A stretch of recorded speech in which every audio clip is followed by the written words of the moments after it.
Hello everyone and welcome to another class of ancient Indian history.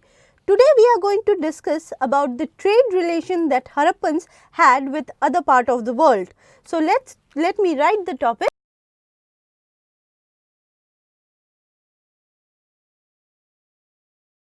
Trade, contact of Indus Valley civilization. Now this is our topic. Let me just talk about this. So, when we talk about trade relation of Indus Valley civilization, as historians have found many such signs and archaeological evidence which prove that Indus Valley civilization had contact with other part of the world, it becomes important to study those proofs, evidence and archaeological findings. So, when we talk about trade relation, remember one thing. Indus Valley civilization was an urban civilization, and how did it become urban civilization? Obviously, this urbanization came because of the trade contact that it had with other part of the world. And when we say urban civilization, in this civilization we found evidence of luxurious item. We understand that there was a trade when we found items which are not produced in India, but they are produced in other part of the world and they were procured from other part of the world into Indus Valley civilization. Those who were rich and who were wealthy must have been able to afford those items. Few of the items which I can mention right now are the precious stones like jade, turquoise, lapis lazuli. These items were not produced in India, but they were procured from other part of the world. So, today we are going to discuss the whole topic and I will give you all the points that you have to remember when we discuss trade relation of Indus Valley civilization. So, the first thing that you have to mention is that Indus Valley civilization, I will not write the whole word, was an urban civilization with cities. And how did this prosperity came? It came because of trade relation, and we have also found the skeletons which we have found in these sites. It shows that there was not a single race that lived in Harappan cities, but they were people from various race. As such, it may have had a very metropolitan character where people from various part of world came to Indus Valley civilization because of commerce and trade. Another important point why we must remember that there had to be some trade going on in Indus Valley civilization is because of the use of bronze. So, when we talk about bronze, we know that bronze is an alloy of copper and some other metal like tin or lead. So, when bronze was produced, people of Indus Valley civilization had to procure copper. So, copper could have been procured from Rajasthan and there is a Khetri mine, but tin, many people believe, must have been procured from Afghanistan. So, this shows that there was sign of internal and external trade both. So, bronze needed copper. Copper must have been derived from Khetri mines and this mine is in Rajasthan, and it also needed tin.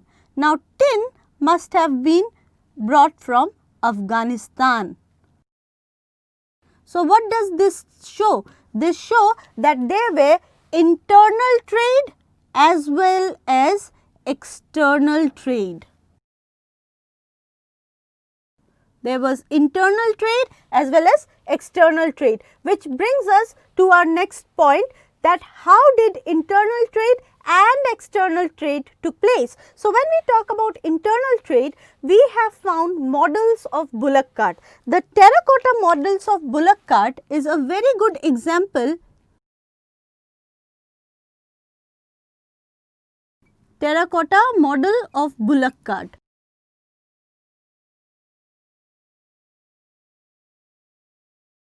Now, this shows that these people of Indus Valley civilization knew how to construct a wheel, and most probably Harappan civilization was the first civilization where people learned how to make wheel. With the use of wheel, they attached those wheel with the pulley, and finally carts were made, and the terracotta models or toys, the clay toys that we have found in the Harappan site shows that they knew how to construct bullock cart. So, that may have been used for internal trade, and as far as external trade is concerned, there are many archaeological evidence of external trade. Now, let us talk about how we know that external trade took place.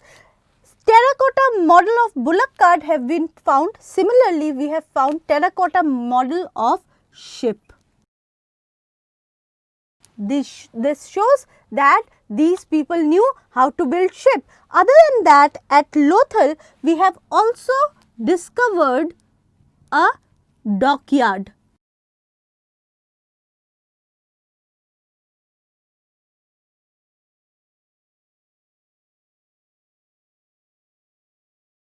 The dockyard at Lothal give us a fair idea that these people involved themselves in shipbuilding, and shipbuilding must have been a very important industry at that time. If they were building ship, they must have taken voyages across the ocean, and they must have at least reached till the Gulf area in the Central Asia. So, this shows that there was external trade as well.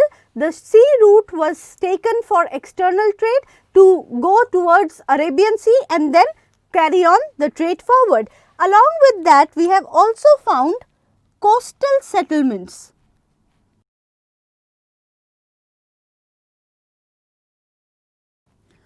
The coastal settlements have been found at Lothal.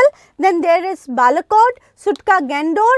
These places were coastal settlements and must have worked as seaport for the Harappan traders. So, these are certain archaeological evidence that we have found to suggest that they were external trade as well. Now, which are the places with whom we had the trade is a very major question. So, what are the places with which Harappan people traded?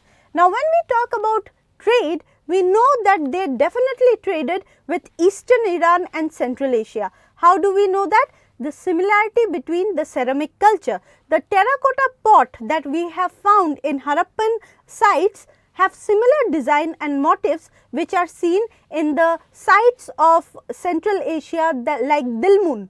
There the terracotta tradition is very similar. So, we can say Eastern Iran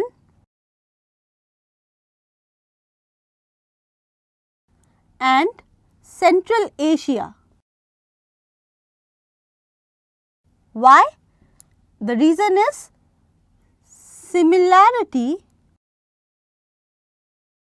in ceramic culture, that is the design of pottery.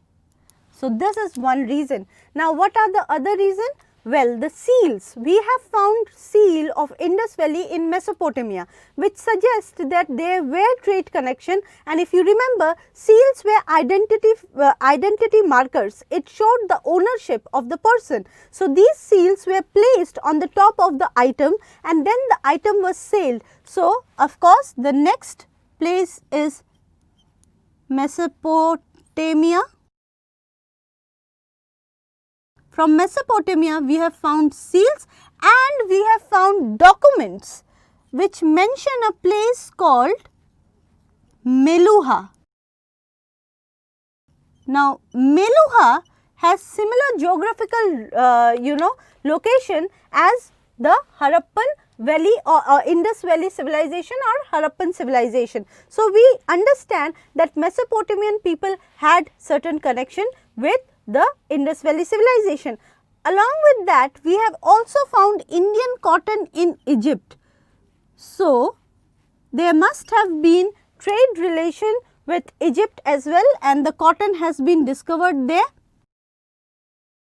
Then we have found jade in India, and jade was procured either from Afghanistan, or some historians believe that they must have procured it from China, but there are doubts whether China was involved or not, but we must remember that jade must have been procured from China or Afghanistan.